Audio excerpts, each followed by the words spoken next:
Well, the markets have been resilient, and if I have to reflect upon what I mentioned last week on Tuesday, at 11,300 or thereabouts to book profits and advised to buy on dips.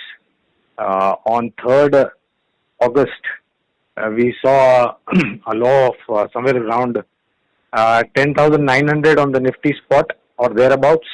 And similarly on the Sensex on 3rd August, we saw a low of somewhere close to about 37,000, 36,900.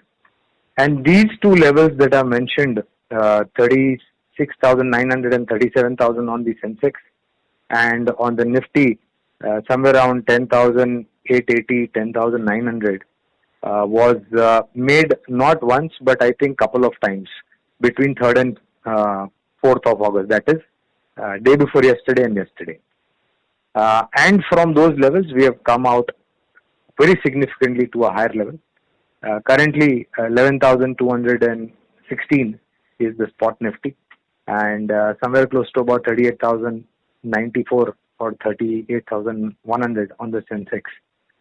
Friends, what I advise was to buy on dips, and this time, if we are able to take off 11,300 and close above those levels, then I think one cannot rule out a possibility of 11,500, 11,700 on the Nifty spot, subject to provided we have an important event tomorrow in form of credit policy.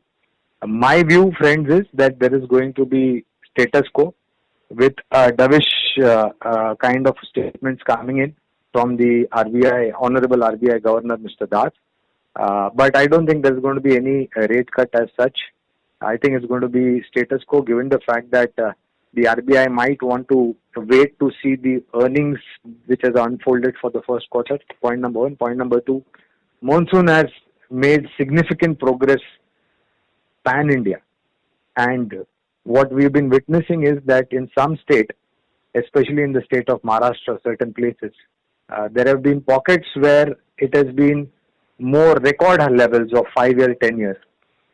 It's not necessary that it has to rain in Mumbai, so it is raining everywhere. It has to be an evenly distributed rainfall for the agri activity to throw some positivity. So I think the RBI might want to wait till another month or two, and possibly in the next monetary policy committee meet, they might decide on which way they want to go. But I don't think that maybe there might be some adjustments and certain, dovish stance that will be taken.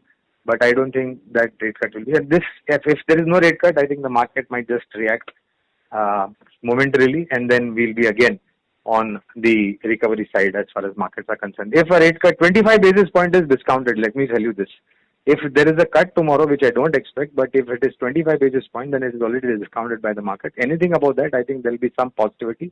But gone are the days where, markets react and stay reacted for a longer period of time, whether it is monetary policy, whether there is rate cut, rate hike, or whether there is a yearly event in form of union budget. I think the effect is just for 1 or 2 days. What I'm trying to say is that there is tremendous strength in the market, and that's what we witnessed. The correction that we saw on 3rd was more healthier in nature because there was some excess, and that excess needed to be shrugged off, shaken off for weak hands to move out of the market. And then again, today my sense is that we are likely to close maybe at higher levels, somewhere close to about 11,275, 11,300. And if we are able to do that, end at a higher level, not give off gains, then I think what I mentioned in form of 11,500 and 11,600 could very easily be a reality in the days to come.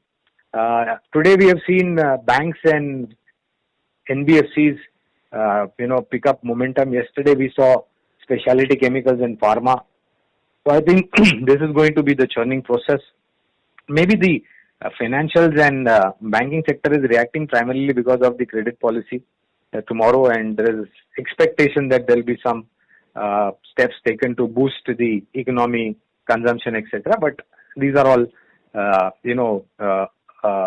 assumptions that certain people are throwing in. I think we have to give enough credibility to the wisdom and knowledge of the RBI governor and MPC and wait for the events to unfold. Buy on dips remains the strategy. My view is that There is tremendous amount of strength on the lower side at somewhere close to about 11,800, 900 on the Nifty spot. Somewhere close to about 36,500 and 38,000 on the Sensex. These are the levels in the worst case scenario. On the rupee front, we expect, I have mentioned strength on the rupee to continue, and that's what exactly. I wouldn't be surprised to see rupee sub 74.75, 74.60 during this week and next week. Weakness maybe max could be limited to 75.10, 75.20 on the INR dollar front. But what I have witnessed is there is weakness on the dollar front, and that is what is reflected. I had mentioned about gold as an investment asset class. We are very close to 55,000 mark on the gold for 10 grams. I think currently we are somewhere close to about 54,700. Please make this a habit. At least 10, 15, 20% of your total investable amount should be allocated towards gold related asset classes like gold ETF, gold sovereign bonds, or physical gold, if you will. But please make this an equal distribution is very, very necessary for a diversified portfolio.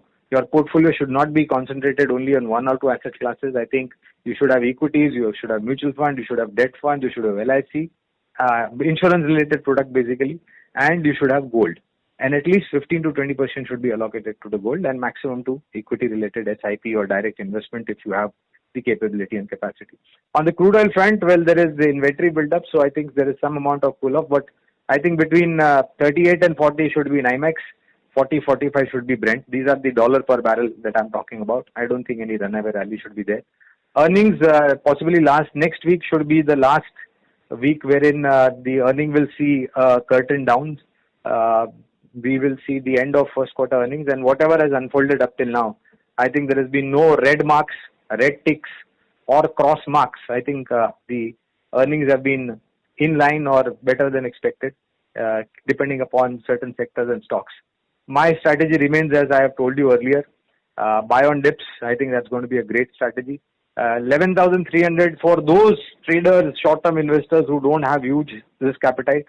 My advice would be to take profits off the table as much as possible, or at least put profitable stop losses. Go on increasing your profitable stop loss to a higher level if you really don't want to sell out. But at least, try to take some money off the table, because this is a sticky zone. But I'm sure that if this time we are able to take off maybe 38,200 on the Sensex and 11,300 on the Nifty, then we are ready for at least 100, 200 points upside on the Nifty and maybe about 500 to 800 points upside on the Sensex. Remain positive on the market. Buy on dips should be the strategy. Sectors to focus, again, from an investment point of view, is going to be specialty chemicals, life insurance companies, private sector banks, strong NBFCs, cement, and in consumption related goods, whether it is NBFCs, whether it is FMCG, or whether it is consumer durable. Thank you all very much. Trade with a positive bias. Expect markets to be at a pleasant level by the time I speak to you next week. Thank you all. Take care. Bye-bye.